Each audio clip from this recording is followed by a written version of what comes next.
Ah. C'est ça. Voilà, on a juste commencé à poser des questions.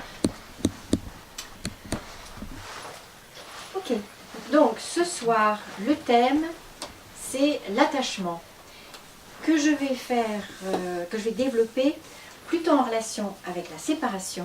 Je vais expliquer tout ça. Et je garde pour une autre conférence le thème qui m'est très cher, qui est amour et attachement, pour les comparer, les différencier, les associer, les combiner, etc. Donc aujourd'hui, je veux vraiment développer le concept d'attachement. Concept révolutionnaire. Pour moi, c'est vraiment, j'insiste là-dessus, c'est un nouveau paradigme. C'est quelque chose qui est à la fois mystérieux et évident. Et c'est quelque chose dont je m'étais proposé il y a des décennies déjà, que c'était l'objet de mes recherches, de mes enquêtes, et c'était vraiment ce que je voulais trouver pour répondre à la question dont vous m'entendez souvent l'évoquer, c'est comment se fait-il que nos parents qui nous aiment soient, comme je le disais quand j'avais 5 ans et demi, soient méchants avec nous. C'était le terme dont je disposais à ce moment-là. Aujourd'hui, je le dirais différemment, bien sûr, ayant travaillé un petit peu sur ce concept. Voilà, c'était déjà mon étonnement de voir que on nous expliquait que du moment qu'il y avait de l'amour, tout allait bien se passer, les choses allaient s'apaiser, et surtout, je devinais déjà qu'il y avait cette idée que ça allait permettre d'être dans du respect de chacun, et bien sûr, notre constat, même lorsque nous sommes bout de chou, c'est que ça ne marche pas comme ça, que l'amour de nos parents est toujours, enfin, est souvent compatible avec toutes les formes de violence, dont après, bien sûr, je vais les développer, mais un chantage, une petite humiliation, un geste désagréable, un gavage alimentaire, enfin autant de choses qui faisaient que nous pouvions nous sentir non plus sujets, une personne importante à prendre en considération. Tout à coup, nous devenions objets de pression, de chantage, de gratification narcissique, etc. Donc il y a vraiment quelque chose qui me troublait beaucoup, petite, et dont je me disais bien qu'il devait y avoir une clé qui permettrait à l'amour ou à la relation de rester donc libre, enfin, exempt de toute forme de manipulation ou de chantage ou de violence. Voilà. C'était ça mon objectif. Et donc, pour être aujourd'hui incarné dans une culture où la petite enfance est quand même souvent le lieu de ce qu'Alice Miller appelle la pédagogie noire, avec de la pression, avec de la tension, en deux mots, la tension, avec beaucoup de contrôle surtout. Donc, s'il y a une révolution dans la petite enfance, c'est celle de ce concept d'attachement. Donc je continue à être étonnée qu'il ait très bien été accueilli aux États-Unis et en Allemagne, et en France, on continue à avoir des réserves par rapport à ce mot, à ce concept. Donc c'est vraiment là-dessus que je veux développer. Et l'anglais a un grand mérite, c'est que, si j'écris mother, effectivement, si je développe quelque chose de toute la dynamique de la relation avec la mère, je peux à ce moment-là, effectivement, supprimer le M et développer ma capacité à être autre, à être différent, à être distincte, c'est-à-dire ma capacité à me séparer. Donc ça, c'est quand même une chose importante qu'on ne retrouve pas en français, parce qu'à ce moment-là, si j'enlève le M, ça devient amant, ça devient pas autre. Voilà. Après, chacun trouvera ce qui lui convient. Donc, nouveau paradigme, nouvelle, pour moi, enfin, révolution, et clé, effectivement, qui m'a permis de tout réorganiser, effectivement, dans ma tête, mais aussi dans mes comportements et dans ma façon d'accueillir, et sans doute d'avoir des enfants également. Donc, révolution de la petite enfance, révolution aussi dans tout ce qui concerne les somatisations, c'est-à-dire que ce n'est pas simplement une façon de permettre aux enfants de se développer dans du respect et de l'énergie, de la créativité et de l'expansion, mais ça permet aussi de donner du sens à nos différentes pathologies, à nos dysfonctionnements et à nos maladies, voilà, et de passer par le concept dont j'ai déjà parlé, qui est celui des émotions, pour remonter à la source de ce qui a pu être en déficit dans notre histoire, et de ce qui a pu être violenté aussi, pas respecté, pas pris en compte, pas pris en considération. Donc, ça fait maintenant 4 décennies que je suis vraiment passionnée par ce concept et tout ce qu'on peut en faire. C'est la raison pour laquelle donc, je prendrai du temps la prochaine fois pour bien le situer par rapport au concept d'amour.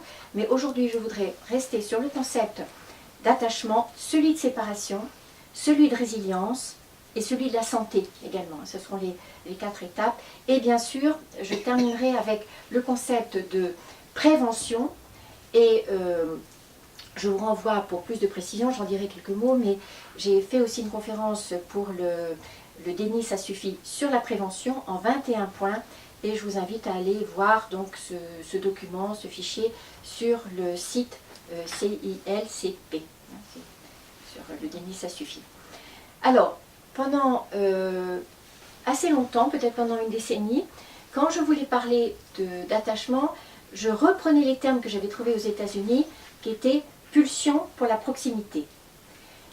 Ensuite, j'ai trouvé un autre sous-titre qui était celui que j'aime bien aussi encore, qui est besoin d'autrui. Et tout ça me satisfaisait de moins en moins et j'avais envie de trouver quelque chose qui me parle davantage de ce concept magique, puissant, étonnant. Et celui que je vous propose aujourd'hui, c'est vraiment le concept d'accordage. Et dans le mot accordage, je voudrais le développer donc en 3 mots. D'abord celui de rencontre, ensuite celui d'échange, et ensuite je vous donnerai juste aussi une formule dans laquelle, qui dit notre aventure humaine, et dans laquelle effectivement la vitalité, enfin la nécessité, la fonction de l'attachement est unique et vitale. Donc quand je parle d'une rencontre, c'est vraiment une rencontre dont le modèle évidemment initial, ça sera celui entre la mère et son bébé. À partir de là, nous allons voir déjà quelque chose qui se construit, mais que nous pourrons reprendre ensuite comme modèle pour toutes les autres étapes de notre vie, hein, que ce soit dans l'amitié, dans l'amour, dans la thérapie, dans le développement, dans la spiritualité. Il y a quelque chose là de très important aussi. Donc, cette rencontre, c'est celle qui existe donc, et qui a à se cultiver, à se développer, mais dans un premier temps, elle est plutôt spontanée, biologique, essentielle, entre un bébé qui a besoin de l'autre, qui a donc, ce que je nommais en première étape, besoin de proximité. Hein, ce que je vous donnerai comme support tout à l'heure, c'est éloignement égale anxiété, proximité égale sécurité. Hein, c'est l'équation à laquelle je suis arrivée et c'est celle sur laquelle je vais revenir évidemment. Mais chez le bébé, il y a d'abord besoin, avant tout, contrairement à ce que Freud nous a vendu, besoin d'être proche. Et donc, la pulsion pour la proximité, c'est la pulsion pour trouver, restaurer, créer, maintenir ou bien retrouver, oui, ce minimum de proximité qui est immédiatement source de mieux-être et de sécurité et d'apaisement. Donc c'est vraiment ça qui nous semble évident aujourd'hui, mais je vois bien que dans mes débuts, c'était loin d'être évident, puisque Freud nous avait d'abord fait croire que le premier besoin du bébé, c'était d'être nourri. Et avec Arlo, avec Bowlby bien sûr, je vous donnerai la biographie tout à l'heure, on s'aperçoit que non, que le bébé a d'abord besoin de l'odeur, du contact, du pot à pot, etc. Donc pour résumer ça, je dirais qu'on est passé de la préoccupation du poids du bébé à la préoccupation, ou plutôt à l'invitation, à la permission du pot à pot.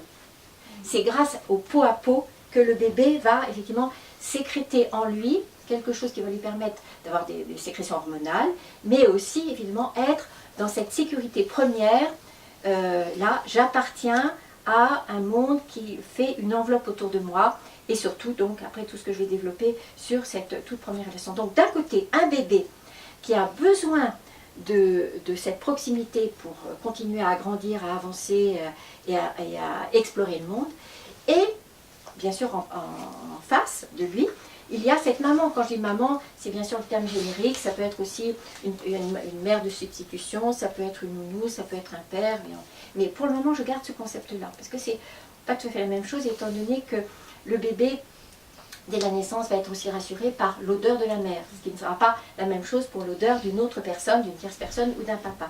Donc il va être rassuré par le son de sa voix, par l'odeur et par cette familiarité avec quelque chose, par exemple de la cadence. Hein, chaque personne avance à une cadence différente, et donc quand le bébé est porté, il retrouve aussi ce rythme-là, qui va bien sûr l'apaiser. Bien sûr, quand il est dans le pot à pot, il va retrouver aussi le rythme cardiaque. Voilà. Donc, cette mère, en face, elle a à être dans la capacité à développer cette aptitude à déchiffrer ce que le bébé envoie comme signaux, à les identifier, à les traduire, et bien sûr, à y répondre le mieux possible, donc de deux façons qui soient à la fois adéquates et prévisibles. Il y a toujours les deux mots importants. Donc, la mère ou la figure maternelle ou la maman va devoir développer cette capacité-là. Où il y a du mammifère, où il y a de l'intuition, où il y a quelque chose de très archaïque qui a à voir avec ce que certains appellent de l'instinct. C'est pas tout à fait la même chose, mais qui a à voir avec quelque chose qui n'est pas de la tête, qui n'est pas de la raison, qui n'est pas du l'ivresse, qui n'est pas tout ça, qui est vraiment cette capacité à faire confiance dans quelque chose de très archaïque qui lui permet de distinguer tel son, tel geste, etc. Donc, il y a là quelque chose qui va s'accorder entre les deux. Exactement comme on sait en gros qu'il faut 3 semaines pour qu'il y ait un accordage quant à l'allaitement. Il y a quelque chose qui va se créer petit à petit, et au bout de 3 semaines, en gros, il y aura une sorte de concordance entre la façon dont le bébé a besoin d'être nourri et la façon dont la mère, évidemment, va lui offrir quelque chose de satisfaisant dans cette lactation. Donc, des signaux et un décodage des signaux, des émotions et la faculté, évidemment, de les accueillir, des besoins et la faculté aussi de les identifier et de les satisfaire. Est-ce que vous l'entendez bien?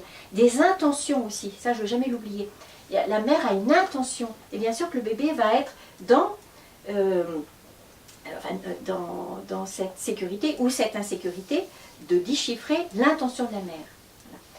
De toute façon, toutes ces choses, ça se résume avec un mot qui est le mot présence, hein, qui doit être ma conclusion à peu près à toutes les conférences que je fais. Mais là, ce que je veux dire, c'est que si je mets au centre de ce travail-là, de déchiffrer, etc., ma priorité de présence, ça veut dire à ce moment-là, je n'ai pas besoin de me faire harakiri si je me suis trompée. C'est-à-dire si je n'ai pas trouvé le bon geste, ou le bon moment, ou le bon rythme, ou le bon besoin, qu'importe. Ce qui est important là, en priorité, c'est cette qualité de présence. C'est-à-dire que oui, nous avons à laisser notre bébé décharger, pleurer. La seule chose criminelle, c'est de le laisser pleurer tout seul. Et que oui, il va prendre le temps de sentir et d'exprimer, de crier, de pleurer. La chose dont il a besoin, c'est cette qualité de présence de quelqu'un qui soit là, qui le prenne dans les bras, ou qui le tienne, enfin, qui lui signifie « je suis là pour toi ». Tu peux pleurer et tu n'as pas pleuré dans la solitude d'un berceau ou d'une chambre, tout ça. Tout ce qu'on nous a malheureusement fait croire comme de la bonne discipline et une bonne façon de préparer le bébé à grandir et à être équipé pour vivre les aléas de toute sa vie adulte. Que nenni, évidemment.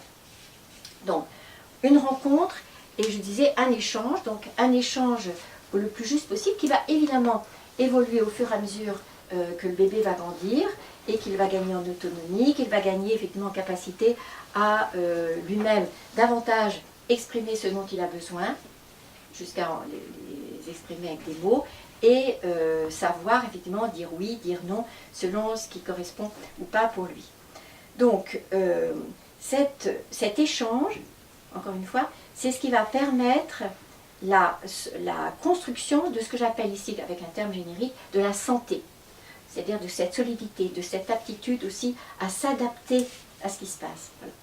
Alors, la formule dont je parlais, c'est celle de naître, ça veut dire être tout à coup noyé dans la peur. Peur de l'inconnu, peur de ce qui n'est pas familier.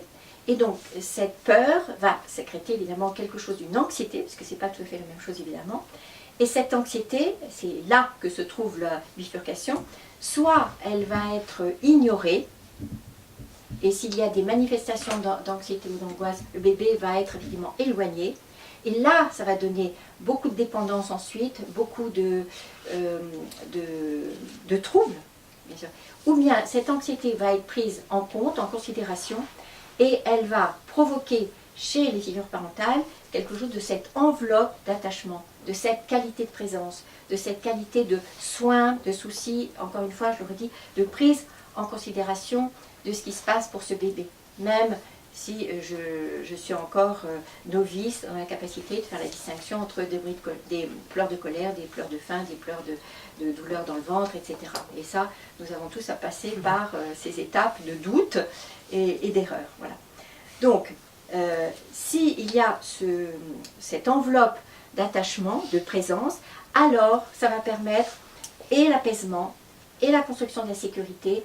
Et à partir du moment où il y a cette sécurité, il va y avoir effectivement curiosité, croissance, appétit et donc envol et donc exploration du monde. Est-ce que vous voyez bien toute cette logique, toute cette formule entre le moment de la naissance et le moment où l'enfant, le bébé, va commencer à aller jusqu'au bout du tapis, puis ensuite dans l'autre pièce, etc. Tout ce mouvement qui est plus intéressant effectivement de partir, d'écouter l'appel du grand large que de rester à perpète effectivement dans les jupons de maman. Est-ce que vous voyez bien déjà la méconnaissance dont nous sommes coupables souvent, et ça j'en reparlerai bien sûr à propos de amour et attachement, mais la première confusion que nous faisons souvent, c'est l'attachement et la dépendance. C'est-à-dire que à 3 ans, 3 ans et demi, 4 ans, quand le bambin est à l'étape de la première journée d'école, hein, il y a cette méconnaissance, c'est-à-dire il y a l'enfant qui part en disant « ce soir maman » comme ça, et la mère se dit « mais alors qu'est-ce qui se passe, il n'est pas attaché à moi, il m'aime pas, mais ma belle-mère m'avait dit, mais etc. » Et donc là, elle interprète cette capacité d'envol comme un déficit d'amour. Et celle dont le grand bébé de 3 ans, 3 ans et demi pleure, là, elle interprète ça comme un gage d'amour, alors que, vous voyez, c'est interprété comme un déficit de ce capital de sécurité, de sécurité qui permet justement de quitter maman. C'est pour quitter maman, et encore faut-il que j'ai pu intérioriser quelque chose d'elle, de sa présence, de son souci de moi. Et si j'ai pu intérioriser cette image maternelle, oui, le monde m'appartient. Donc, vous voyez la méconnaissance que nous faisons avec ce que nous avons reçu. Donc, cette qualité de sécurité, c'est ce qui va me permettre de créer de la permanence. Cette permanence affective, cette permanence psychologique, je dirais aussi que c'est ce qui permet ensuite de supporter l'impermanence existentielle, que dans la vie, les choses ne restent pas.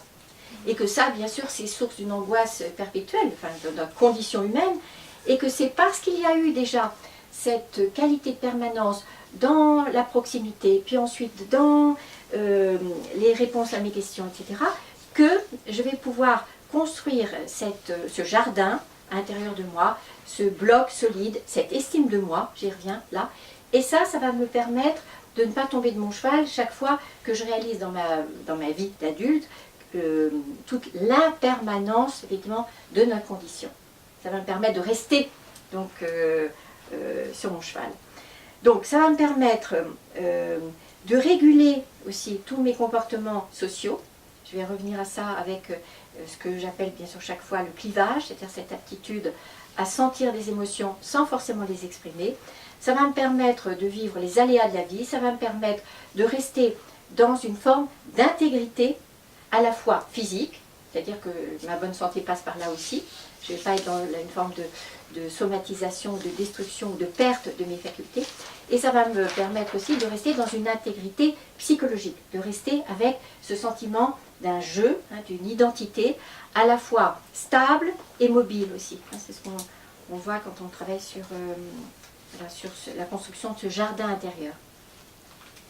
Alors, juste pour faire état, j'ai deux petites définitions, parce que c'est ce qu'on fait habituellement quand on parle d'un concept. Donc, l'attachement, c'est chez tous les mammifères, je tiens beaucoup évidemment à cette association avec tous les mammifères, le besoin d'être proche. Cette proximité permet de construire le sentiment de sécurité et de faire circuler l'énergie. Et c'est là que je redis bien, donc ce n'est pas la dépendance qui, elle, est soumission et qui fait accepter, même relativement, une contrainte pour éviter un malaise et l'angoisse du manque. J'aurai bien sûr l'occasion de reparler de ça. C'est-à-dire que l'attachement, c'est un choix, alors que la dépendance, enfin, l'attachement est construit à partir d'un choix. D'abord, j'ai été objet de choix ou sujet de choix quand j'étais bébé, et ensuite je peux évidemment être du côté de choisir mes objets d'attachement, alors que la dépendance, c'est quelque chose dont je vais m'emparer pour éviter le manque, pour supporter le manque. Est-ce que vous voyez bien la différence? Je regarde toutes les têtes au final. Oui. Donc l'attachement est chez tous les mammifères le besoin d'être proche. Cette proximité permet de construire le sentiment de sécurité ou l'expérience de sécurité et de faire circuler l'énergie. Je reprendrai juste ça après.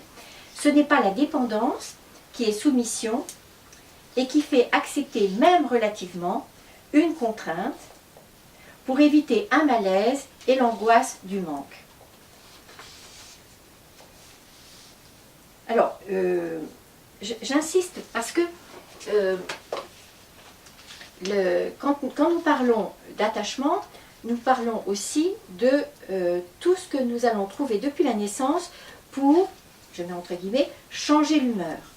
Soit je vais changer mon humeur de bébé en étant en relation, en étant dans cette qualité d'échange dont je viens de parler et sur quoi je vais revenir. Et donc c'est ce contact, ce peau à peau, la musique de la voix, le sourire, le regard, toutes ces choses qui vont me permettre finalement de continuer à construire ma santé avec des sécrétions hormonales. Si je n'ai pas ce recours à de la relation, je vais trouver effectivement des subterfuges qui vont être effectivement des choses qui vont nous conduire à avoir des dépendances, soit à des produits, soit à de l'alimentation, du chocolat, du sucre, mais aussi évidemment tout ce qui est objet de dépendance. Et là, je pourrais faire un catalogue toute la soirée. Donc la façon de travailler, la façon de dormir, la façon de manger, la façon d'aimer, la façon d'échanger dans des relations intimes, etc. Donc, soit je vais être directement nourrie par de l'attachement, soit en cas de déficit d'attachement, ou d'attachement insécure, ou d'attachement labile, etc., je vais bien sûr trouver d'autres astuces, d'autres ruses pour changer l'humeur. Ok? Et ça veut dire aussi que si j'ai été enveloppée de quelque chose où il y avait de la violence, de la brusquerie, ou des écarts de comportement, eh bien, c'est ce qui va m'être familier, et plus tard, adulte, je vais effectivement aller vers ces mêmes sources de recharge pour mes batteries.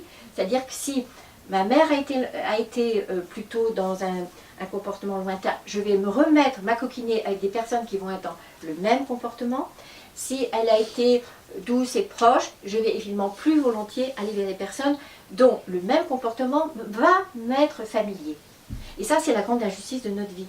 Parce que si nous n'avons pas eu enfant, nous allons aussi manquer plus tard. Si nous avons eu enfant, tant mieux, nous allons aller vers la même qualité de relation et de simulation et de vibration.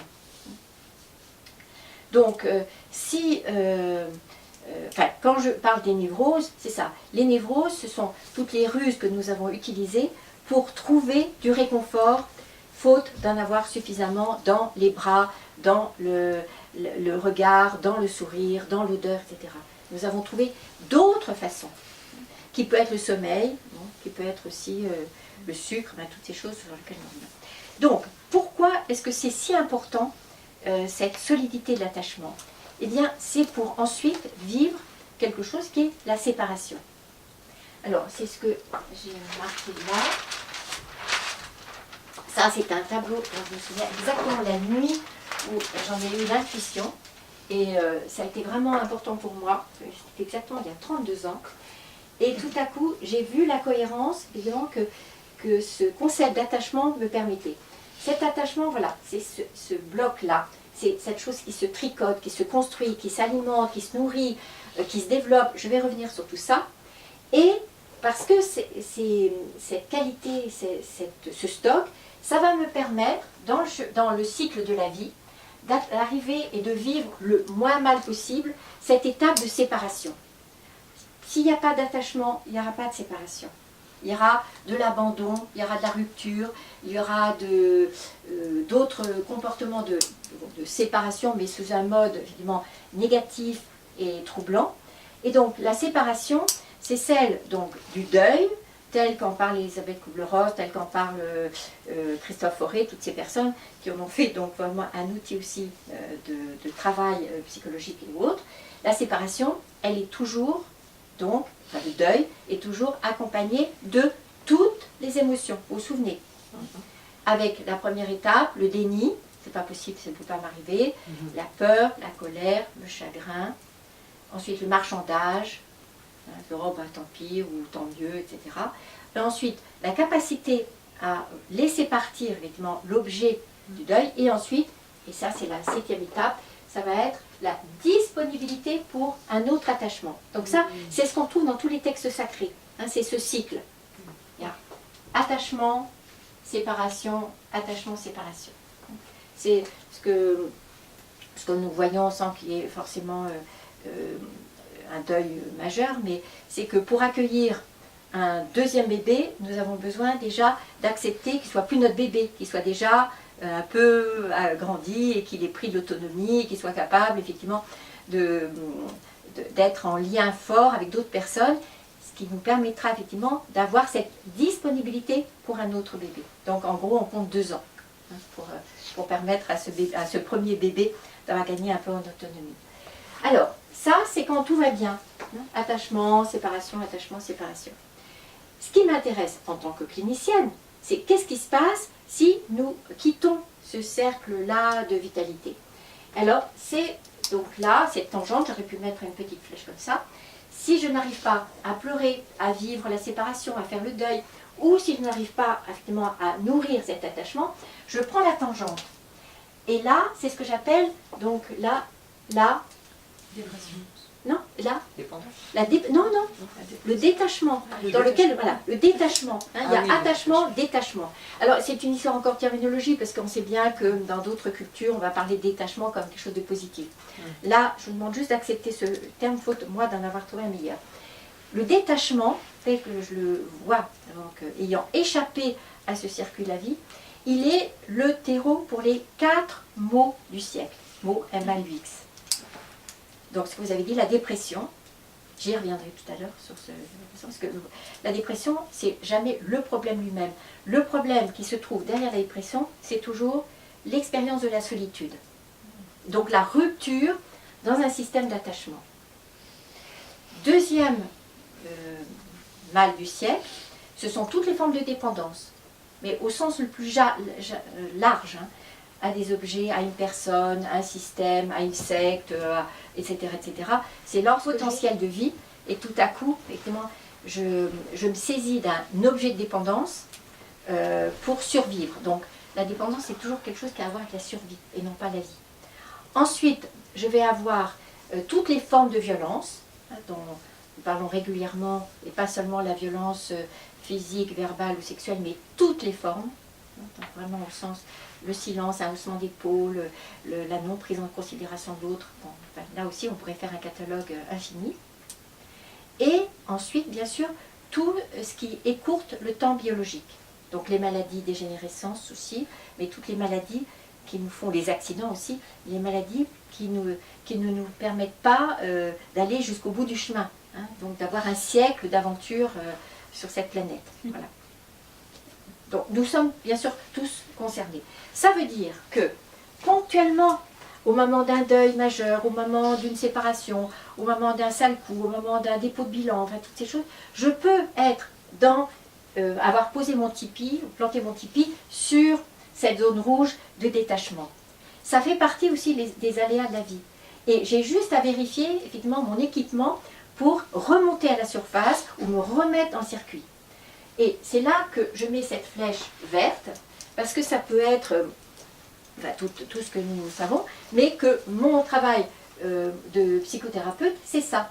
C'est recevoir des personnes qui sont dans cette zone rouge et leur permettre, effectivement, soit de retrouver le circuit dans la phase donc, de la séparation, c'est-à-dire tout le travail de deuil, avec toutes les étapes, avec tout ce qu'il y a à mettre en place, ou bien aussi, ça peut être leur permettre de vivre à nouveau, ou quelquefois pour la première fois, cette expérience d'attachement. Hein, des personnes qui n'auraient pas connu cette permission de la proximité, de l'intimité, tout ça. Et donc, c'est pour ça que je crois tellement au groupe, parce que dans le groupe, il y a quelque chose qui reproduit aussi cette enveloppe. Il y a quelque chose qui donne aussi cette sécurité de ces interactions, et ça permet de retrouver quelque chose de ce bain initial d'attachement.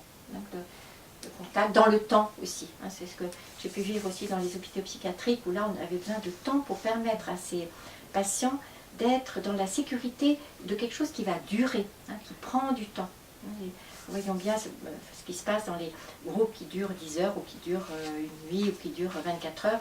Il y a aussi quelque chose dont nous avons eu besoin, enfants. Hein, c'était que ça dure. Je ne sois pas menacée, parce qu'il y a quelque chose d'autre, le repas à préparer, le repassage à faire, etc.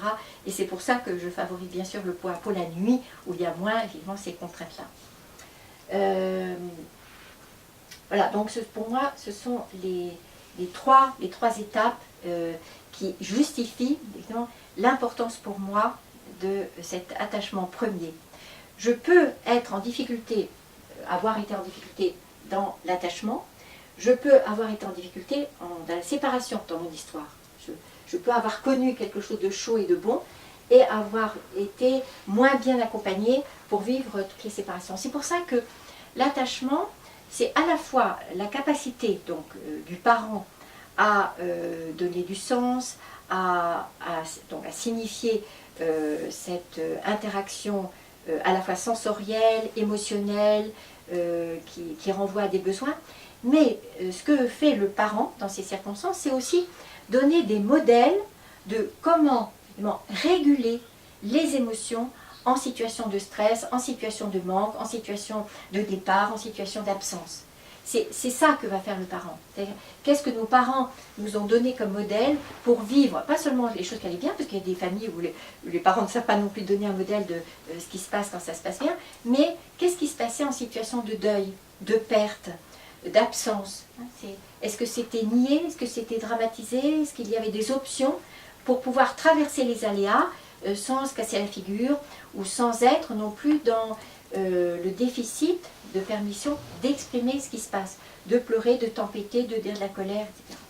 Je reviens au mot colère, parce que c'est évidemment l'attachement qui, pour moi, dit le mieux possible les conditions dans lesquelles je peux exprimer mon courroux, ma protestation. C'est-à-dire que c'est l'attachement qui va permettre l'expression de la colère, mais c'est aussi la colère qui va nourrir cet attachement. C'est-à-dire que exprimer de la colère, c'est vraiment être dans échange de regards, échange d'énergie. Cette intensité émotionnelle permet à la colère d'être dans la relation en priorité, mais aussi c'est ce qui va permettre les stimulations hormonales. Il y a quelque chose qui se passe dans le corps à ce moment-là.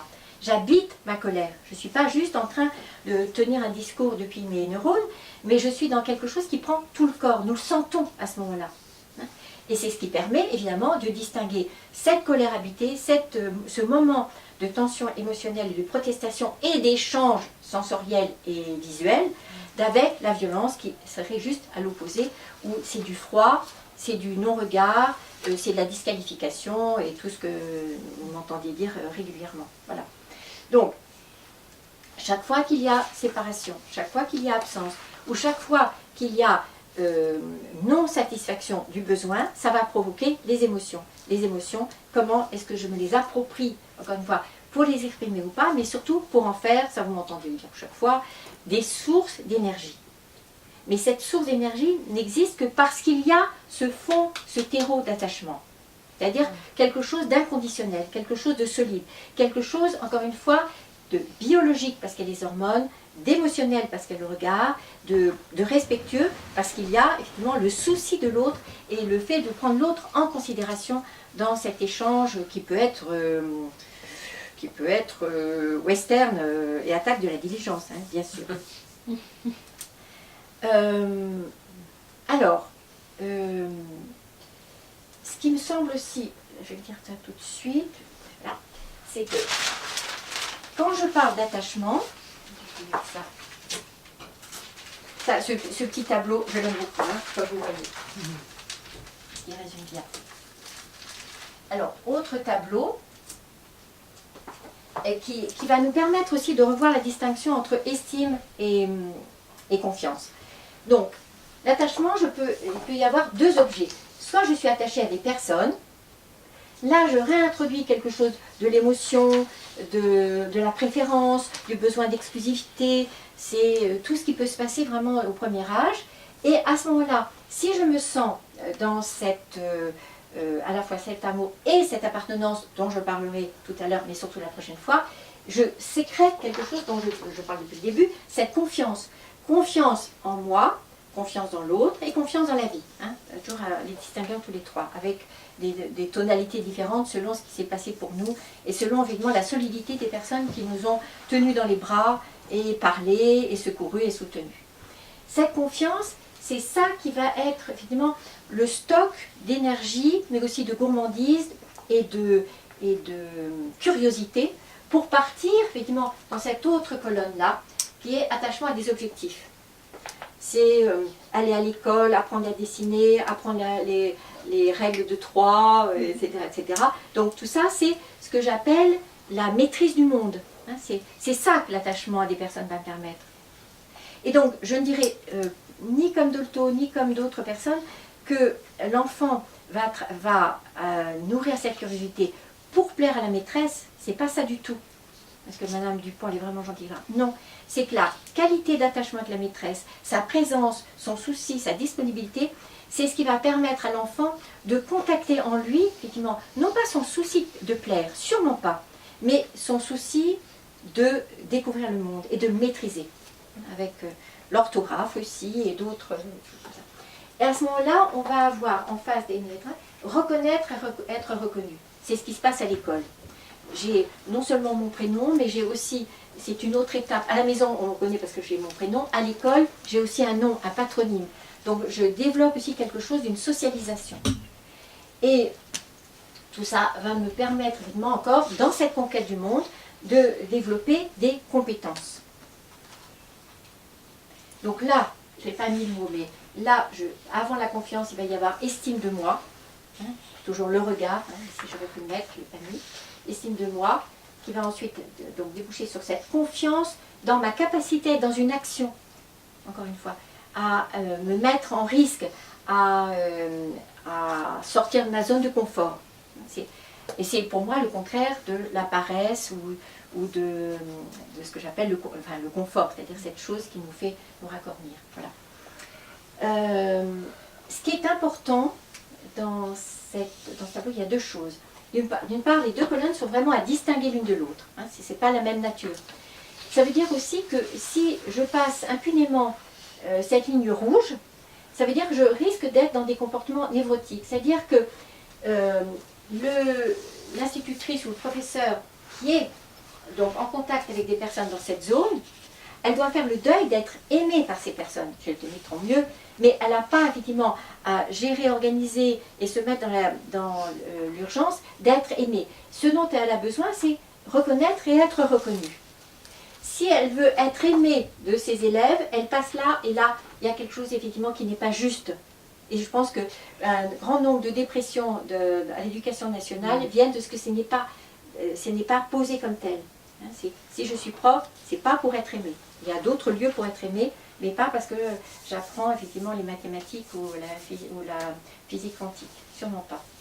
L'autre chose, et ça s'adresse surtout à nous femmes, c'est qu'il y a cette croyance, cette illusion, enfin plutôt cette menterie, qu'il faudrait choisir. Soit nous voulons être de bonnes mères des mères de famille, et à ce moment-là, on devrait faire le deuil là, de cette autre colonne. De même que quelqu'un qui voudrait faire carrière, un homme, là, hein, un homme qui voudrait faire carrière, il serait dispensé effectivement d'être dans une forme d'attachement ici, de ce côté-là. Et c'est juste l'inverse. C'est plus je suis dans cette colonne, meilleure est mon énergie pour passer dans celle-là. Et meilleure j'investis cette colonne, mieux effectivement j'aurai besoin de revenir à celle-là. Donc elles sont en même temps très distinctes, mais elles cohabitent et nous n'avons heureusement pas à faire le choix. Vous voyez qu'on nous a vendu le contraire. Hein, voilà. Et c'est sûrement pas ça.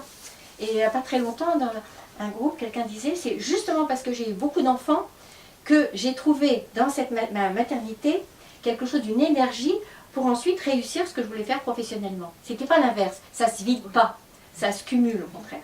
Voilà, mais je tenais quand même à le dire parce que j'entends encore quelquefois des personnes se priver d'une ambition de réussite de quelque chose sous prétexte qu'elle serait moins bien, elle serait une moins bonne mère. Bon, évidemment, ça ne marche pas comme ça.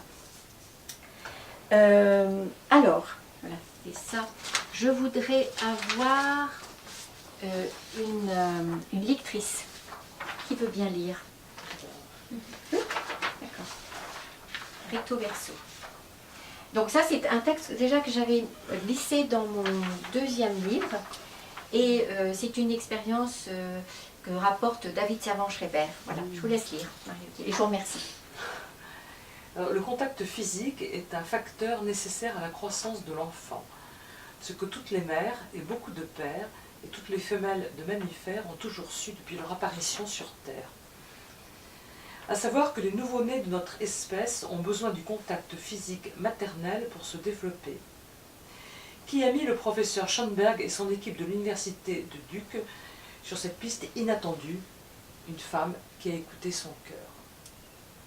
Dans les années 80, les progrès de la réanimation néonatale ont permis de garder en vie des nourrissons prématurés de plus en plus jeunes. Dans des couveuses hermétiques aux lampes à ultraviolet, les conditions de vie artificielles sont réglées avec la précision nécessaire à la survie de ces petites crevettes, comme les appellent affectueusement les internes. Or, durant cette période, on découvre aussi que leur système nerveux, encore si fragile, ne supporte pas les manipulations du personnel médical prodiguant les soins d'hygiène habituels. On apprend alors à soigner sans toucher, et des écriteaux sont posés systématiquement sur les couveuses, ne pas toucher. Les cris de détresse des bébés serrent parfois le cœur des infirmières, mais disciplinées, elles les ignorent.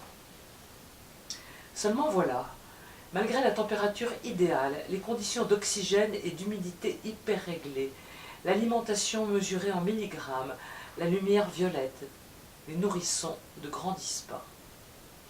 Scientifiquement, c'est un mystère, presque un affront. Pourquoi, dans des conditions si parfaites, la nature refuse-t-elle de coopérer? Médecins et chercheurs s'interrogent. Jusqu'au jour où, remarque-t-on, certains bébés, bien qu'encore en couveuse, semblent grandir. Rien n'a pourtant changé dans les protocoles de soins.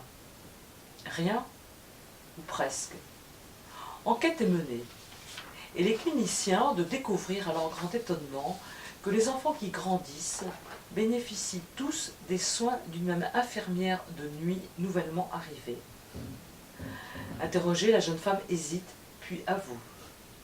Elle n'a pas su résister aux pleurs de ses petits patients, et elle a commencé quelques semaines auparavant à caresser le dos des bébés pour les calmer. D'abord avec quelque anxiété puisque c'était interdit, puis, ne constatant aucune réaction négative, avec une assurance croissante. Conclusion, sans contact, le corps entre dans une forme d'hibernation. C'est terrible. Mais ça a été fait donc dans une université. C'est l'université de Pittsburgh aux États-Unis. Ça fait combien de temps ça? C'est les années 80. Oui, ça, c'est ça. Ça avait été repris donc, dans les livres de David Servan-Schreiber. Voilà. Donc, non, en fait, je vais peut-être, parce que j'ai peur d'oublier tout à l'heure, j'ai un autre petit texte aussi. Voilà. Quelques lignes, beaucoup plus court, qui fait le pendant. Est-ce que quelqu'un veut le lire? Oui, merci, c'est ça. Ça, c'est un extrait d'un livre de Xavier Manueli. L'homme en état d'urgence, je crois, c'est ça. Ma définition, oui c'est ça. Ma définition de la santé va dans le même sens. Compte tenu de notre histoire biologique, elle se mesure à la vigueur de l'échange qu'une personne entretient avec le monde. Une personne peut être malade chronique, diabétique, épileptique, hypertendue, insuffisante rénale ou respiratoire, mais équilibrée et donc en bonne santé. En poussant le paradoxe à l'extrême, Un mourant peut être en bonne santé si sa conscience lui permet d'acquérir encore des sensations, des informations, de produire encore des échanges et de l'amour. Inversement, on peut être en parfaite forme physique, mais en mauvaise santé, ne pas savoir échanger avec les autres ou n'avoir rien à échanger. Merci. Voilà, c'était juste pour faire le pendant. Il y a les bébés d'un côté, mais aussi notre vie. Notre vie, c'est qu'est-ce que nous mettons en place pour être dans la permanence de ces échanges. Donc, ce que disent les Américains, c'est la solitude qui tue, mais nous le savons bien. Et c'est pour ça que j'oppose bien sûr à la solitude ce mot de présence, d'implication. C'était aussi le mot que je voulais donner tout à l'heure. En quoi est-ce que je peux m'investir et signifier mon investissement, mon implication, mon engagement aussi. Alors, je vais regarder après. Donc, définition, nous avons vu. Donc, encore une fois, la fonction, au cas où vous ne l'ayez pas, mais la fonction de l'attachement, c'est de rechercher, créer, maintenir ou restaurer cette proximité. Alors, cette proximité, au début de la vie, elle est physique, peau à peau, mais après, elle peut être affective. Et j'aime bien aussi préciser, et ça rejoint effectivement ce que les catholiques appellent la communion du Saint, que je peux avoir aussi un investissement, une implication qui n'a rien à voir avec la proximité physique ou affective, avec des personnes que je ne rencontrerai jamais, mais qui existent et dont je sais qu'ils existent, et je peux être évidemment dans cette façon d'être concernée par eux. Ce qui se passe au bout du monde ne me laisse pas indifférente. Voilà. Mais ce que j'ai longtemps cru, c'est que cette qualité du troisième type, donc d'implication pour des personnes qui nous sont étrangères qui sont étrangères à notre milieu, à notre monde, que c'était à la place, ça venait en substitution des deux premières qualités. Et pour avoir aussi fait des enquêtes, avoir été interrogée des moines, des religieuses, dans des couvents, etc., eh bien, je suis revenue sur mes idées d'adolescente, où je pensais que ces personnes avaient été dans ces lieux pour, faute de savoir créer de l'attachement physique, émotionnel et affectif. C'était juste l'inverse. Les personnes qui pouvaient supporter effectivement cet isolement, ces temps de prière, ces temps de méditation, étaient des personnes qui étaient passées d'abord par les deux premières étapes, c'est-à-dire quelque chose qui a à voir avec ce que j'appelle ici pour les besoins de la démonstration du peau à peau, de quelque chose de très impliqué, du contact, et ensuite qui avait pu passer à l'autre étape qui était se réjouir avec des photos, des lettres, une pensée, c'est-à-dire que quand je pense à quelqu'un pour qui j'éprouve de l'attachement, ça fait cogner mon cœur plus vite. Mais c'est ensuite seulement qu'on pouvait passer à la troisième étape et non pas faire un saut de plus comme ça. Alors, quand je parle d'attachement, c'est quelque chose qui est double. Je n'ai pas pensé à le dire tout à l'heure. Parce que nous avons un état d'attachement, quelque chose qui est une modalité de relation. C'est-à-dire qu'avec certaines personnes, j'ai créé quelque chose d'une sorte de logique, de façon de communiquer, et que dans cette modalité, je peux avoir des moments d'activation ou pas. C'est-à-dire que si je suis dans l'attachement avec toi, il y a quelque chose effectivement qui est une base entre nous deux, et que lorsque je te rencontre, lorsque je te vois, lorsque je te regarde, il y a ponctuellement un moment d'échange. Est-ce que vous voyez bien la différence? Donc, dans un cas, c'est l'état, dans l'autre, c'est l'échange ponctuel. Si je t'embrasse, si je te prends dans les bras, ça va stimuler effectivement tout le système hormonal, ça va animer, réanimer et nourrir cette base d'attachement. Et donc, la question que vous posiez tout à l'heure, c'était comment faire quand elle est perdue, etc. Eh bien, c'est renouveler quelque chose de cette façon d'initier de l'attachement. C'est regarder, c'est s'approcher, c'est parler, c'est vérifier, c'est recréer les premières briques du mur d'attachement. Mais ça commence par effectivement quelque chose de tout simple, qui va ensuite pouvoir évoluer. Voilà. Donc, le mot sur lequel je voudrais vraiment revenir ici et que vous puissiez souligner, c'est l'attachement est d'abord effectivement une fonction adaptative. Ça nous permet de nous adapter à l'autre, quel qu'il soit, à la vie avec ses turbulences, aux à tout ce que je vais rencontrer, connu, pas connu, familier, pas familier, délicat, heureux. Ça me permet aussi évidemment de vivre des choses très heureuses. Et c'est donc au début de la faculté, enfin, oui, cette faculté de m'adapter, et juste après, évidemment, ce qu'on va avoir, faculté d'adaptation égale forme d'intelligence au sens bas, c'est-à-dire cette capacité à me remettre en question, cette capacité à redistribuer les cartes pour être davantage dans ce principe de réalité qui est ma vie sur un siècle. Voilà. Donc, fonction d'adaptation d'abord. Donc, ce que j'ai mis dans un texte que je vous donnerai tout à l'heure, c'est qu'à partir de ce concept aussi de Harlow, ça vous le trouvez dans tous les livres, d'empreinte, c'est-à-dire que la toute première expérience du bébé, c'est d'avoir une empreinte. Elle est olfactive, elle est sensorielle, elle est de mille façons. Cette empreinte va créer effectivement cette relation très spontanée et très privilégiée avec une personne d'abord.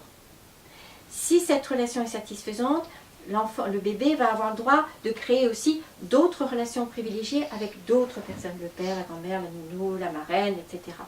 Donc il y a cette toute première empreinte. Évidemment, ça nous renvoie à quoi? Ça nous renvoie à ce qu'on restaure dans les maternités, c'est de permettre au bébé, tout de suite à la naissance, de rester en contact avec sa mère, le côté mammifère.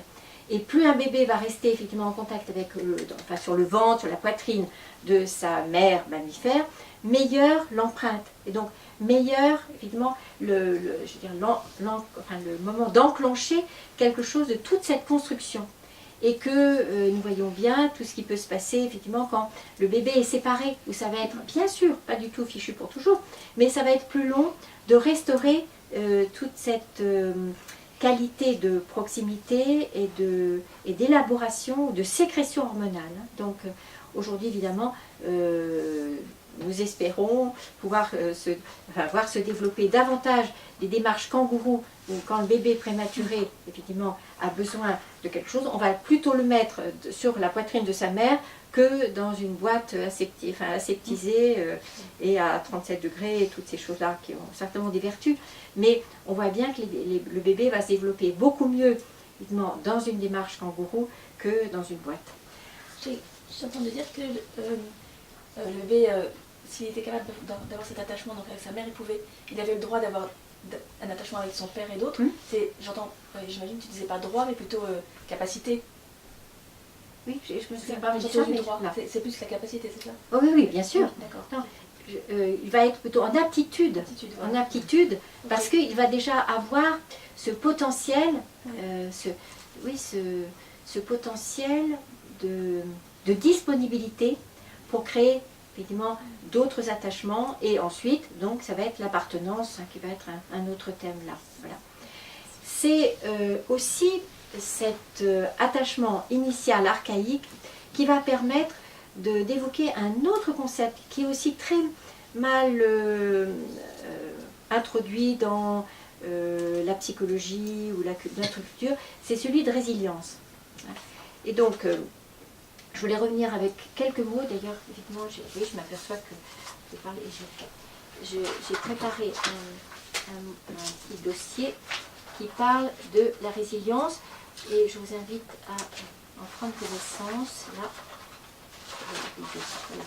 Qui est un mot dont nous avons d'abord à nous dire que la résilience, ce n'est pas acquis, ce n'est jamais acquis une fois pour toutes, que nous pouvons faire preuve de résilience, comme nous faisons preuve d'intelligence ou preuve de courage, mais c'est juste quelque chose qui est fluide, autorisé, possible grâce à un contexte. J'en ai assez. Donc, bien sûr, je bannis absolument le terme quelqu'un de résilient ou pas. Je sais plus, j'en avais assez. Donc, je voulais juste regarder cette feuille et réagir sur ce qui vous semble étonnant, bizarre. Ah ben voilà. Merci.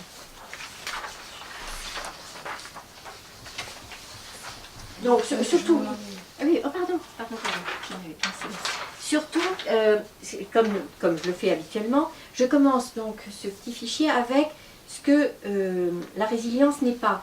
C'est le contraire de la résistance. La résistance, ça dit quelque chose qui immobilise.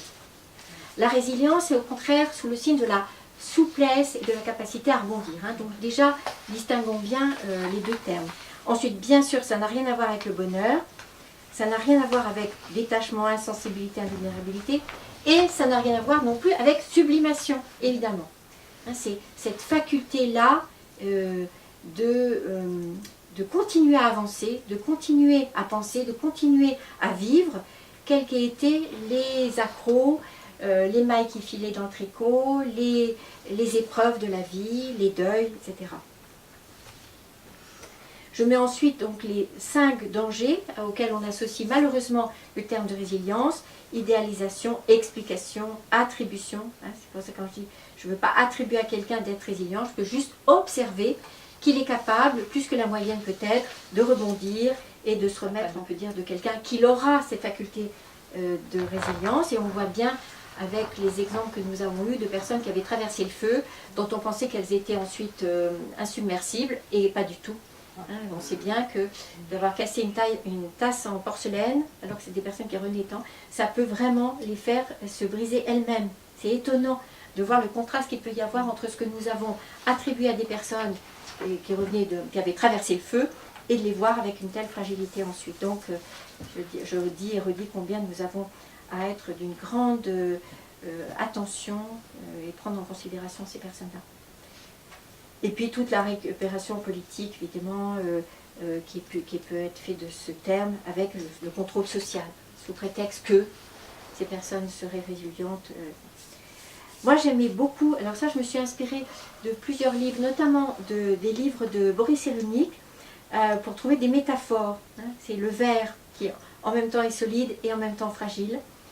Le métal, parce que ça a été la première analogie avec bien sûr les physiciens qui ont trouvé ce mot donc au 19e siècle, au 20e siècle, pardon. L'eau aussi qui dit à la fois quelque chose de la force mais aussi quelque chose de la souplesse. Et puis donc bien sûr la métaphore que Cyrulnik emploie a priori, c'est le tricot, avec la possibilité d'une maille qui file mais qu'on peut rattraper. Donc j'ai ensuite mis les 3 mots qui me semblaient plus importants: adaptation, plasticité, souplesse, hein, ce que je viens de dire déjà. Ça veut dire aussi que l'attachement, c'est ce qui nous permet d'avoir un stock avant le trauma, et la résilience, c'est ce qui se passe après le trauma. Mais bien sûr qu'il y a un lien entre les deux. Plus fort, plus nombreux mes figures d'attachement, plus grande ma capacité à m'être nourrie d'attachement dans mes premières années, plus probable effectivement ma capacité ensuite à trouver en moi cette résilience dont je vais avoir besoin. En fait, je me dis souvent que ces personnes que je vois capables de résilience, elles ont un secret en commun, c'est d'avoir eu des figures d'attachement, d'avoir eu au moins à l'origine de leur vie quelque chose qui leur aurait permis d'avoir des racines. Et donc, elles sont capables ensuite de nourrir l'arbre avec des racines que tout le monde n'a pas eues. Voilà. Alors ça, bien sûr, vous allez retrouver les 2 chouchous dans les 2 conditions. D'une part, toujours cette capacité à cliver, c'est-à-dire mettre de côté quelque chose qui viendrait m'encombrer au moment où je dois mettre toute ma belle énergie à me mobiliser pour obtenir ce que je veux, faire ce que je veux, ou donner ce que je veux. Donc clivage comme un outil absolument indispensable à notre vie tout court et à notre vie sociale. Et bien sûr, et ça je reprends toute la littérature d'Alice Miller, de Cyrulnik et des autres, et de Tisseron également, c'est l'importance dans notre vie d'un tiers, d'une tierce personne. Pour acquérir cette aptitude, avoir du discernement, du sens pratique aussi, mais aussi de l'intelligence, j'ai besoin à côté de moi, enfant et ensuite, d'avoir quelqu'un qui regarde la même chose. Car je vais pouvoir voir ce que l'autre voit en même temps que moi. Je vais pouvoir discerner ce que l'autre a discerné juste avant moi. Donc notre capacité à nous développer seul doit exister probablement, mais c'est infime par rapport à tout ce que nous pouvons développer à plusieurs, c'est-à-dire dans la capacité à avoir des regards croisés, avoir des mots posés sur des expériences que nous ne pourrions pas nous-mêmes élaborer seuls. Hein. Donc la tierce personne, la personne témoin. C'est pas souvent. Qui permet de sortir de la solitude. C'est ça, qui permet de sortir de la solitude, celle du présent, mais aussi celle qui a été la nôtre probablement dans nos histoires d'enfants. Que même si nous avons été très entourés socialement ou affectivement, il y a toutes ces choses qui reprennent les 5 blessures. Hein. Les blessures ont été associées vraiment à des trous dans l'âme, non pas parce que nous avons vécu des humiliations, des abandons et des injustices, mais parce qu'au moment où nous les vivions, nous n'avions pas le soutien, le réconfort de personnes qui aient pu reconnaître effectivement que nous avions passé un sale moment, mettre des mots ou simplement nous regarder au moment où ça nous est tombé du cheval. Mais quelqu'un a vu le moment où j'ai bu la tasse, où je me suis sentie humiliée, le moment où je me suis sentie rejetée. D'où l'intérêt aussi d'avoir toutes ces références à l'extérieur. Ça peut être la maîtresse, ça peut être la marraine, ça peut être un grand-père, quelqu'un qui est là et dont le regard qu'il porte sur moi à ce moment-là me signifie, oui, il a vu que j'étais en train de vivre une des blessures majeures et que ça m'apporte juste le réconfort. La blessure reste, mais elle ne va pas dégénérer en traumatisme, elle ne va pas dégénérer avec la solitude en quelque chose qui va encore agrandir ce trou dans l'âme. La blessure reste et quelqu'un a vu. Et donc je peux passer à une autre étape. Donc la définition la plus simple, c'est évidemment capacité à surmonter un traumatisme et à me remettre en route. Mais j'insiste bien parce que la résistance peut aussi dire quelque chose de cette façon d'être. Et puis ensuite les 3 pôles de ressources. J'ai beaucoup mon petit triangle là. Pour là. Donc là, la résilience peut avoir quelque chose de personnel, c'est inné. Il y a des personnes, effectivement, ces enfants incassables, ces bébés dont on sent qu'ils ont déjà cette capacité à rebondir, à attendre et à être dans cette faculté de s'adapter à la réalité. Bon, ça, on le voit très tôt. Ensuite, ça peut être circonstanciel. Là, selon ce qui s'est passé dans ma vie, ça peut être donné. Donc, justement, donné avec ces expériences d'attachement, avec ces expériences de proximité, avec ces expériences d'empathie, d'élaboration, donc de tout ce qui nous fait sortir aussi de la solitude. Et puis ensuite, c'est la composante relationnelle, tout ce que j'ai pu acquérir sur mon chemin grâce aux contacts que j'ai eus, grâce aux amis que j'ai pu avoir, grâce à toutes ces personnes qui ont pu être des modèles, des guides, des exemples aussi, d'où aussi tous les modèles que nous avons pu avoir grâce aux lectures, aux biographies et tout ça. Voilà. Donc, si je résume, le plus important pour moi à propos de la résilience, c'est quelque chose qui est une aptitude, mais qui n'est jamais une identité. Donc, voilà. Ensuite, je vous propose cet autre tableau que j'ai appelé l'attachement comme source et condition de santé, parce que ce que j'aime bien dans ce tableau, c'est qu'il y a les 9 mots, enfin 10 mots, qui disent pour moi l'essentiel de ce que je mets dans mon paquet attachement. Je vous laisse juste voir. Avec mes petites combinaisons, j'ai fait une sorte de mots croisés, si je peux dire, pour voir comment tout ça se combine aussi. Je peux penser au petit jeu. Oui, avec les flèches, il faut sortir au bon endroit. Voilà, oui. Mais là, c'est surtout pour voir, par exemple, première ligne, la proximité plus la permanence de cette proximité égale la sécurité. Hein, il y a les deux. Ensuite, à gauche, la proximité permet de créer des liens qui, eux, vont permettre l'expérience de la présence. Vous voyez, et après, tout se combine. Là, j'ai mis au centre le mot care, hein, qui est juste le souci de l'autre. Hein, au pluriel, ça serait les soins, mais là, c'est quelque chose que j'aime bien traduire avec le souci de l'autre, mais le mot que je privilégie, c'est celui de prendre l'autre en considération. Hein, vous m'entendez souvent dire aussi, quel qu'il soit. Et encore une fois, j'introduis déjà un petit peu ma prochaine conférence sur amour et attachement. Ça, ce n'est pas forcément quelque chose qui s'associe à de l'amour. Je peux prendre soin de l'autre, je peux le prendre en considération, même si je n'ai pas d'élan affectif pour lui. C'est quelque chose qui renvoie plutôt au respect qu'à l'amour, plutôt à quelque chose de voir l'autre comme un sujet Humanité. d'humanité. Voilà, l'humanité. Et si ça c'est déficient, ça peut être expliqué parce que par exemple il y a moins de Voilà. permanence. Voilà, moins de permanence. Ça, dans ce petit tableau, ça nous permet évidemment de repérer là où il manquerait quelque chose. Et puis, dans ma dernière colonne horizontale, plutôt verticale à droite, j'ai mis sécurité qui permet la curiosité et j'aboutis à ce 9e mot qui est celui d'énergie. Mon énergie a toujours à voir avec la combinaison de tous ces autres mots. Hein. Protection, curiosité, permanence, présence, voilà.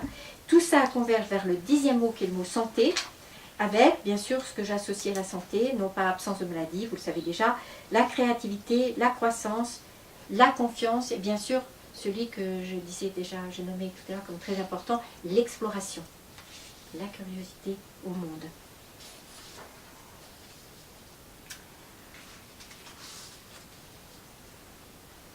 Alors, ce que je voudrais aussi dire, parce que comment entretenir cette qualité d'attachement, c'est de veiller effectivement à tout ce qui viendrait faire écran, ou altérer, ou brouiller les cartes.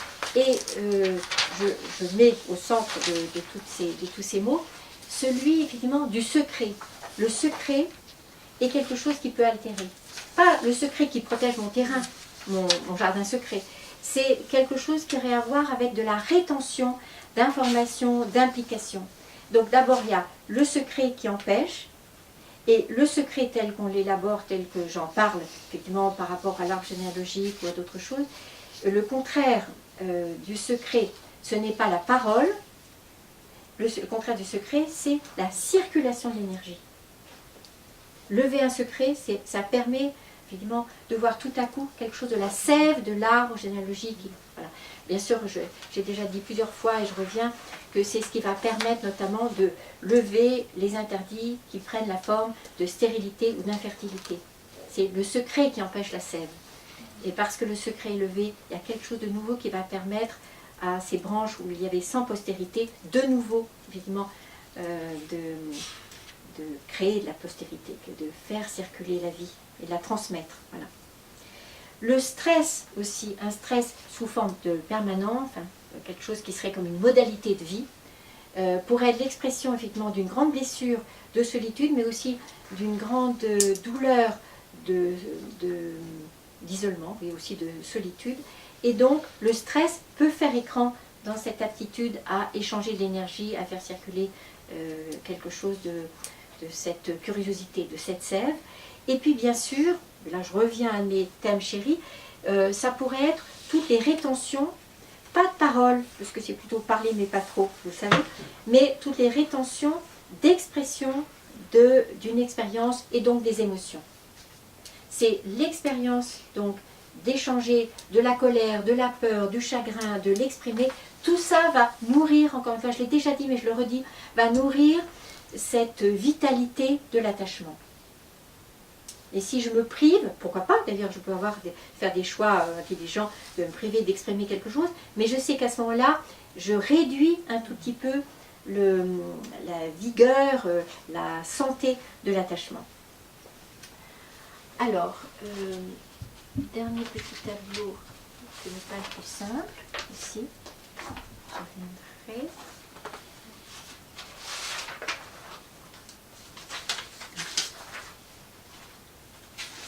Voilà. Ça, c'est une sorte de résumé aussi que je fais.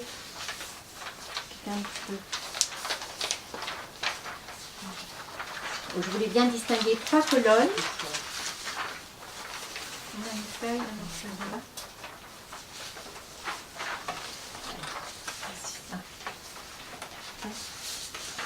Merci.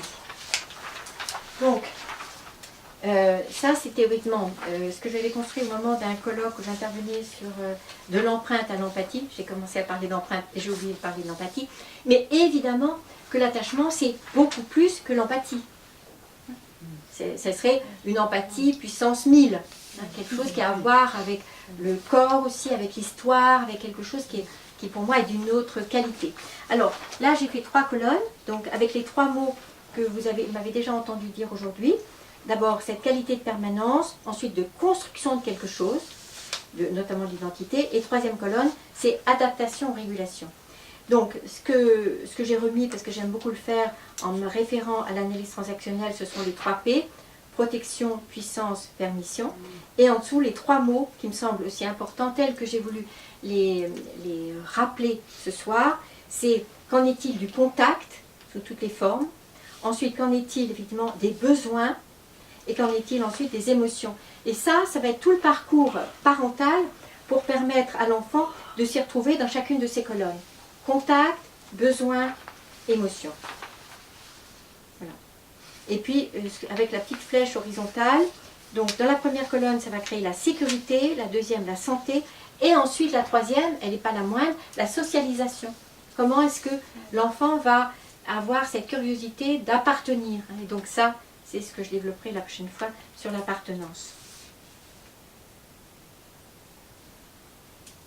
J'ai 2 minutes pour parcourir mon petit tableau. Vous voyez bien que dans la première colonne, j'ai remis peau à peau. Dans la deuxième, implication émotionnelle. Et ensuite, troisième colonne, importance des modèles pour chacun de nous.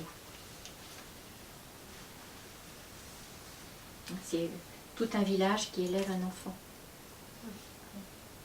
Et on est loin du ghetto papa, maman, bébé. Qui réduirait beaucoup, évidemment, toute cette capacité ensuite à conquérir le monde. Question bienvenue si vous en avez.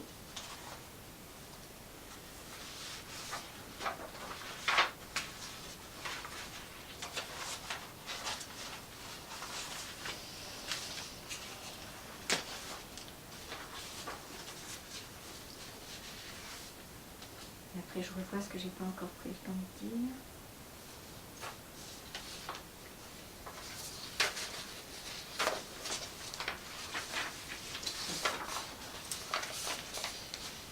Questions, interrogations, contestations, sortie de confusion. Oui. Sur les racines de la permanence, je l'entends, mais je ne vois pas le lien avec le champ sensoriel et la priorité mammifère. Parce que c'est d'abord ce temps passé dans le peau à peau. Ah, d'accord. C'est ça qui me donne déjà. Il y a quelqu'un pour moi. Qui fait racine. Oui, et d'où l'intérêt de permettre aux mamans de dormir avec le bébé dès la maternité, enfin de favoriser cette permanence physique d'abord, émotionnelle ensuite, et ce qui va conduire ensuite à cette capacité à supporter l'impermanence de notre vie, avec la fin qui est la mort, en quelque sorte. Autre question, autre précision? Dans la symbiose, ni trop ni trop peu. Oui. Alors, ça renvoie à la symbiose qui est la deuxième étape. Il y a d'abord attachement, ensuite symbiose, ensuite indépendance, ensuite retour. Enfin, il y a 6 étapes. Ce qui est important, c'est de savoir que oui, la symbiose est capitale. Il y a un moment où le bébé, effectivement, est complètement pris là-dedans. C'est ce qu'on voit en analyse transactionnelle aussi. C'est le moment où 3 états du moi plus 3 états du moi en font 3, et pas 6 encore, parce que la mère va être dans parents et adultes, et le bébé, pas encore dans parents adultes, mais lui va être dans l'enfant, et la mère va effectivement faire passer ses propres besoins en deuxième lieu pour être complètement dans cette capacité à donner priorité. Et plus la mère a donné priorité effectivement aux besoins de son bébé, mieux l'enfant va pouvoir passer à une autre étape. Et donc le ni trop, et vivre la frustration. Le trop, ça serait comment et quand? Ah ben, qui serait prolongé. D'accord. Et du coup, c'est... est-ce que c'est la mère qui n'aurait pas perçu les signes de son bébé qui a besoin de se séparer? Voilà. Ou... Non, le sevrage, la capacité d'autonomie. Est-ce que ça peut être aussi en fonction des besoins de la mère parce qu'il me semblait, si je peux faire référence, Oui, bien sûr. d'avoir entendu dire aussi que ça peut être l'observation du bébé, ou ça peut être la mère qui sent que c'est trop pour elle. Bien sûr. Ça peut être ça. Mais aussi. c'est pour ça que je parle depuis le début d'accordage. Voilà, c'est ça, Parce que ça sera différent avec chacun oui, de ces bébés, parce que ça dépendra de quantité de choses très subtiles que nous n'avons pas souvent la possibilité d'évaluer de l'extérieur, mais que l'âge du sevrage va être différent et tout va être très différent, parce que c'est vraiment quelque chose qui se passe d'unique entre une maman à telle date et un bébé unique aussi. Et que c'est pour ça que nous avons à pratiquer avec beaucoup de prudence cet accompagnement, au lieu de plaquer des âges, des principes, des modèles, et tout ce que nous avons en rayon qui viendrait effectivement réduire toute cette qualité d'accordage entre deux personnes uniques. Voilà. Ce que j'ai mis, ça rejoint un petit peu ce que tu viens de dire, c'est dans John Bowlby, bon, qui est le pape de tout ce qui a à voir avec l'attachement, mais il y a 1000 pages à lire. Bon, c'est vrai que ça suppose d'avoir pris un mois de congé sans solde. Hein, ça, c'est C'est un vrai. livre audio aussi. Oui, c'est vrai, c'est une bonne idée. Donc, la qualité de l'attachement se calcule, ou est en proportion à la capacité de l'enfant d'utiliser sa mère comme assise sûre pour faire face à l'environnement. J'aime beaucoup ça. Ça dit bien ce que je dis moi, qui est moins poétique certainement, c'est que nous, parents, nous avons à être des porte-avions et supporter l'avion tant qu'il n'est pas prêt, et il y a un moment, l'avion s'envole. Nous restons comme porte-avions seulement. Hein. Donc, la qualité de l'attachement se mesure à la capacité de l'enfant d'utiliser sa mère, son père aussi, etc. bien sûr, comme assise sûre, avec un E, hein, pour faire face à l'environnement. Donc, cette capacité, c'est la capacité, alors, les livres disent de répondre, je suis toujours un petit peu gênée du mot répondre, comme vous savez, ça serait plutôt des capacités à réagir à la présence, à l'absence, mais troisièmement, de réagir au retour du parent ou de la mère. Nous savons bien qu'il y a des bébés, effectivement, qui ont mal vécu l'absence, et au retour de la mère qui tournent la tête, qui ne veulent plus lui parler, la regarder, etc. Donc c'est justement cet apprentissage de vivre cette alternance entre présence et absence. Et si la première absence se passe trop tôt, ou le premier départ se passe trop tôt, il peut y avoir une réaction comme ça de, on va dire, de refus de restaurer l'attachement, ou l'allaitement, quelque chose comme ça. Alors, il y avait autre chose. Oui, quand je reviens à la distinction entre désir et besoin, la prochaine fois, évidemment, quand je parlerai de amour et attachement, l'amour, c'est du côté du désir. L'attachement, ça sera plutôt du côté du besoin. Donc, nous avons un désir d'éternité. Je renvoie au philosophe Ferdinand Alquier, qui en a fait le titre de son livre d'ailleurs, Désir d'éternité, qui fait partie de notre humanité, alors que ce que j'ai trouvé tellement riche dans le concept d'attachement, c'était le besoin de cette permanence initiale. Ça n'a rien à voir avec l'éternité. C'est d'abord, j'ai besoin de quelque chose de stable, de fixe, il est là. Quand je rentre à la maison, maman est là. Ça va me permettre d'apprendre mes règles de conjugaison, etc. facilement, parce que à l'intérieur de moi, je n'ai pas besoin de mobiliser de l'énergie pour gérer la peur que ce soit différent quand je rentre. Ce que nous voyons sur la permanence. Quand je rentre à la maison, ça sera stable, et donc je peux utiliser 100% de mon énergie à apprendre effectivement l'histoire, la géographie et l'algèbre. Autre chose, quand je disais tout à l'heure, il y a les trois, donc à la fois les signaux, les besoins, les émotions et les intentions, toutes ces choses très diverses que nous avons à échanger avec la figure d'attachement, je rappelle que nous avons plutôt besoin d'être accueillis, d'être validés dans nos expériences, dans nos besoins, dans nos émotions, que d'être compris, ou que d'être comblés, ou que d'être satisfait. Est-ce que vous l'entendez, ça? Parce que, faute de bien faire la distinction entre les deux, c'est la porte ouverte à la dépression. Le bébé n'a pas besoin d'être compris, contrairement au vocabulaire. Il a besoin d'être accueilli, même si je ne comprends pas ce qui se passe, d'être accueilli, d'être rassuré par la présence de quelqu'un qui est là pour lui. Donc, encore une fois, dans ses expériences, dans ses besoins, dans ses émotions, etc. Donc, les émotions ont besoin d'être accueillies et validées. Oui, là, je vois bien que tu as peur, là, je vois bien probablement que tu es en colère. Je mets des mots sur ce que j'imagine être. Je propose cette lecture, je peux me tromper aussi, mais ça a besoin d'être accueilli. Alors que les besoins, eux, ont besoin d'être identifiés, respectés. Ce n'est pas la même chose. Donc, satisfait. J'ai besoin de répondre aux besoins, j'ai besoin d'accueillir les émotions. Et ça, c'est tout ce qui va permettre l'existence d'un monde intérieur Et c'est grâce à la construction de ce monde intérieur que je vais pouvoir créer estime de moi, jardin intime, quelque chose qui m'appartient en propre. Je ne suis pas obligée d'en parler, mais c'est à l'intérieur de moi. C'est ça qui va être effectivement à l'origine de l'identité à la fois stable et changeante. Et ce qui fait l'unité de chacun, sa singularité, son originalité. Évidemment que qui risque de mal se passer si ces besoins, ces émotions, toutes ces choses vont être soit pas prises en compte, avec bien sûr l'horreur de l'image du bébé qui dérange et qu'on va mettre au bout du couloir dans une chambre tout seul, ou bien si la réponse est soit inadéquate, soit imprévisible.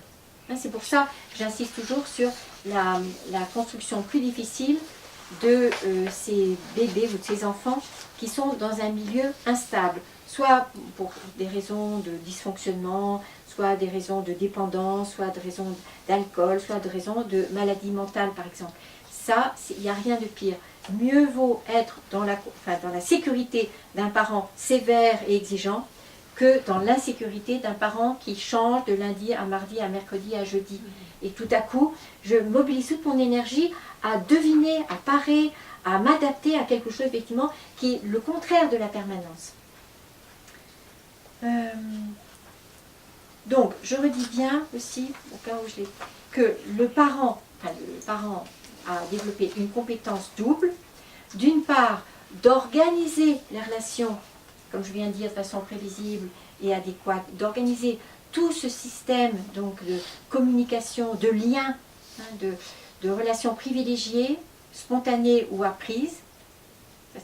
J'organise la relation en étant dans ce double mouvement tout le temps, donc d'accordage.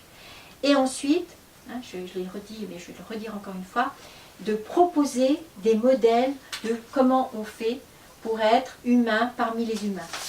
Comment est-ce que je fais pour sentir, repérer ce qui se passe pour moi, et ensuite le communiquer à ceux qui m'entourent. Des modèles de régulation, et surtout des modèles de régulation qui ont à voir avec ce que je disais sur le deuil. Comment est-ce que je vais faire quand je vais perdre, manquer, changer, vivre des deuils et perdre.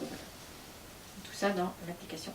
Donc, ce que je n'ai pas pensé à dire tout à l'heure, quand je te regardais ça aussi, c'est qu'il y a donc cette modalité d'échange et il y a des moments ponctuels d'échange que, évidemment, les spécialistes de l'attachement aux États-Unis appellent banding. Le banding, c'est ce moment très ponctuel d'échange, de regard, de contact, etc. Donc, quand je parlais, donc il y a encore quelques années, en priorité dans les colloques notamment, de l'attachement comme besoin d'autrui, je suis moins satisfaite parce que ce besoin d'autrui, il peut être nourri par l'attachement, dont nous venons de parler, par l'appartenance, nous parlons la prochaine fois, par l'amour, par l'admiration, etc. Donc c'est multiple. Ce besoin d'autrui, il est initial, il est archaïque, il est premier dans ma vie, mais je peux avoir de multiples façons de le satisfaire. Et notamment, ce que je disais tout à l'heure, sur la résilience aussi. La résilience est une façon de remplir mon besoin d'autrui. Donc, pour revenir aux 5 effets vitaux de l'attachement, il y a d'abord, je ne l'ai pas encore dit, il y a la construction du système immunitaire. Plus fort l'attachement, moindre les risques de rhume, d'angine, d'otite, etc. Donc, bien sûr qu'il y a toujours la justification de ce qui se passe à la crèche ou à l'école ou je ne sais pas quoi, dans le métro. Je ne vais pas en débattre.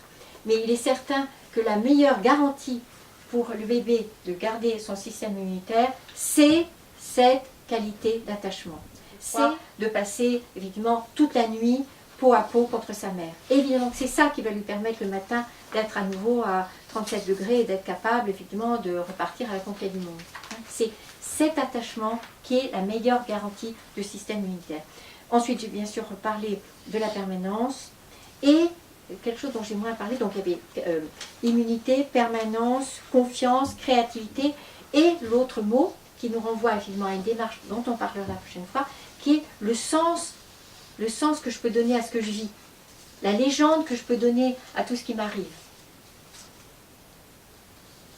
Donc n'oublions pas qu'à chaque étape de notre vie, à chaque perte, à chaque manque, à chaque changement aussi, je suis dans une fragilité. Parce que ce qui est connu, ce qui est su, ce qui est acquis me donne finalement une assise. Chaque fois que je grandis, je change et chaque fois je suis dans cette expérience de fragilité et c'est l'attachement qui va me permettre finalement de continuer ma route. Voilà. Et c'est ce que je vais revoir aussi, mais je le redis là, par rapport à mon tableau précédent, hein, vous voyez bien que souvent nous pouvons vouloir attribuer aux aléas de la vie, aux dépressions, aux tentatives de suicide, aux tentatives d'autres choses, un manque d'amour. Non, jamais. Ce n'est jamais un manque d'amour qui peut expliquer quelque chose d'un dysfonctionnement alimentaire ou autre. C'est toujours une rupture dans le système d'attachement. C'est toujours un moment de moindre attachement. Quelque chose qui a fait gloup dans son histoire. Alors, j'ai bien dit résilience et après l'attachement. Donc, je crois que j'ai terminé. Donc, juste quelques mots aussi à propos d'appartenance. Bon, ce qui s'est passé dans mon propre chemin, j'aime bien le dire, c'est d'abord il y avait 10 ans où j'ai travaillé sur les émotions, et les émotions dans la relation, donc dans ce qu'on appelle la communication. Après, j'ai pu utiliser ce mot parce qu'il y avait des choses qui m'intéressaient davantage.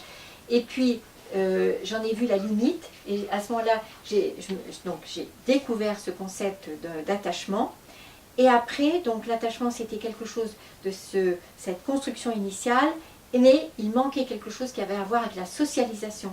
Et donc je vais revenir évidemment sur l'appartenance. L'appartenance, ce n'est pas le lien, ce n'est pas la relation, c'est autre chose. C'est quelque chose qui est plus vaste et plus, d'une autre logique que l'attachement.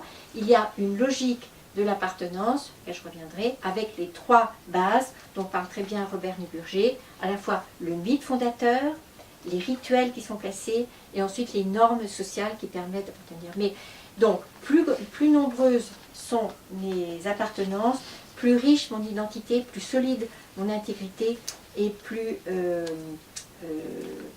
épaisse dans quelque chose de cette qualité d'être au monde. Voilà. Ensuite, bien sûr, quand je parle d'attachement, je fais une petite référence à tout ce qui est décodage biologique, parce que je viens de dire effectivement que tous nos dysfonctionnements, depuis la maladie de peau, depuis la perte des cheveux, depuis tout ce qui se passe dans nos yeux, a toujours à voir avec un manque de légitimité à exprimer une émotion, et ça a toujours à voir aussi, bien sûr, avec la qualité ou le déficit d'attachement. Donc, chaque fois que nous pouvons interroger ce qui se passe, un mal de ventre, une tension, une tachycardie, tous ces petits signaux, voyons-les non pas seulement avec une lecture médicale, voilà, ce que ferait notre médecin et il a bien raison aussi, mais interrogeons-nous sur à quel moment est-ce qu'il y a une rupture d'appartenance, à quel moment je me suis sentie exclue d'un groupe, et à quel moment est-ce qu'il y a eu aussi une rupture dans mon système d'attachement à moi, à l'autre, aux autres, ou bien à quel moment est-ce qu'il y a une rupture d'attachement dans ma façon d'être reliée à mes objectifs. Qu'est-ce qui se passe? Bien sûr. Qu'est-ce qui se passe pour certains à la fin d'un projet, au moment d'avoir obtenu un diplôme, un examen ou autre chose, ou fini effectivement un projet important. Qu'est-ce qui se passe pour moi le vendredi soir, le samedi matin, si je suis sur le cycle d'une semaine? Qu'est-ce qui se passe pour moi effectivement le soir? Est-ce que j'ai à cœur de boucler ma journée pour pouvoir retrouver mon énergie pour la journée suivante?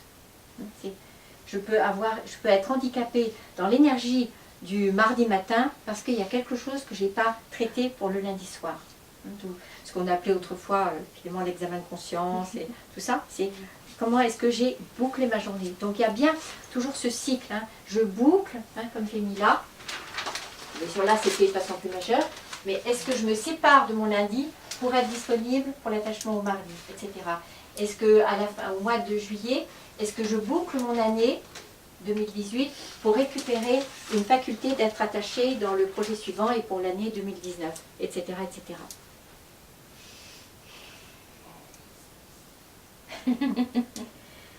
Voilà, alors, j'ai dit ça, mais je sens que j'oublie quelque chose. Mais... Voilà, si je peux reprendre ça, c'est pas majeur, mais ce sont les 6 étapes d'attachement. Donc, première étape du bébé pendant les 9 premiers mois, il y a cet attachement dont j'ai parlé ce soir, et avec l'expérience sur laquelle je revenais tout à l'heure, du bonding, c'est-à-dire vraiment quelque chose qui se passe, hein, à chaque tété, à chaque sourire, à chaque peau à peau, il y a encore et encore stimulation du système hormonal. Ensuite, donc dans la deuxième étape, ça peut vous sembler bizarre parce qu'elle vient que vers 8 mois et c'est ensuite une année qui sera toute la période de symbiose. La symbiose permet de faire une expérience très très importante, vous allez voir pourquoi après, qui est l'expérience de la dépendance. Si je n'ai pas pu faire cette expérience de dépendance, c'est-à-dire de me confier complètement à la personne qui me tient dans les bras, qui me nourrit, qui s'occupe de moi, etc., je vais avoir beaucoup de mal, une fois adulte, à faire confiance à mon dentiste, à mon chirurgien, à qui que ce soit. Donc, il y a cette expérience initiale de faire confiance à quelqu'un.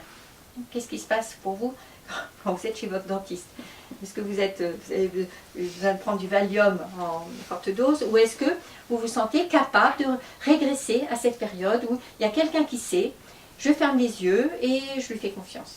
C'est quand même certainement une grande aide, surtout au moment de certaines opérations, soit dentaires, soit autre chose. Ensuite, il y a la troisième étape, toujours dans cette composante d'attachement, qui s'appelle, c'est pas très beau comme mot, l'individualisation. C'est-à-dire, je commence à me séparer, je sors de la symbiose, je commence à dire non, je commence à dire moi tout seul, je commence effectivement à bien sentir qu'il y a quelque chose à conquérir dans cette autonomie, et donc je gagne donc en indépendance. C'est d'un an à... Oui, c'est ça, toute la deuxième étape de la deuxième année de vie, voilà, en gros, à la louche. Voilà. Ensuite, il y a cette autre étape aussi importante, qui est, je me suis éloignée, puis je reviens, je teste. Je teste que maman n'est pas si fâchée finalement que j'ai grandi, que je fasse les choses sans elle, elle est capable de faire autre chose, juste que de vérifier que j'ai encore besoin d'elle. Et donc là, on va avoir quelque chose ici d'important qui va être, ce qui va nous permettre plus tard de négocier, de jouer, de tester toute cette capacité à être dans l'autonomie, pas encore complètement, mais un peu, etc. Et ça va dépendre de la capacité du parent à accepter ce jeu-là, un petit pas en avant, un petit pas en arrière, etc. Ensuite, la cinquième étape, ça va être celle, effectivement, dont je parle depuis le début, qui est l'expérience de la permanence. C'est-à-dire, je peux partir, il y a toujours cette maison où je peux revenir, sans forcément que les choses soient dramatiques, mais je peux y revenir, je serai bienvenue. Je ne suis plus dans la même nécessité de dépendance, mais je peux solliciter, je peux demander de l'aide, je peux, une fois que je prépare un mémoire, demander à maman de corriger les fautes d'orthographe, etc. Donc il y a toujours cette disponibilité pour moi. Et c'est ce qu'on appelle à ce moment-là le bonding moins physique que psychologique. Je vérifie que je suis capable encore de revenir, de prendre un repas, de valider. Il y a toujours une place pour moi. Avec toujours la question, effectivement, de qu'est-ce que j'ai laissé à la maison, est-ce que j'ai encore ma chambre, est-ce que j'ai encore un lit, ou bien est-ce qu'il y a quelque chose qui a changé et avec lequel je vais devoir composer. Et puis, la sixième, je me rallie effectivement à tous mes maîtres américains qui parlaient donc cette fois-ci d'un Oedipe, d'une expérience oedipienne, même si je crois de moins en moins à cette expérience oedipienne, je m'en réfère, je leur fais confiance aussi. Et là, effectivement, c'est l'expérience de l'appartenance. Alors, j'aime bien dire que c'est un des moments clés pour cette expérience d'appartenance. C'est le moment où j'ai donc 3 ans et demi, 4 ans, Et j'ai ma jolie robe à smock, mais non, même pas, elle n'est pas à smock. Elle est avec des fronces, comment on appelle ça, comment on appelle ça quand ça... Des jupons, voilà, j'ai des jupons, voilà, tout ça.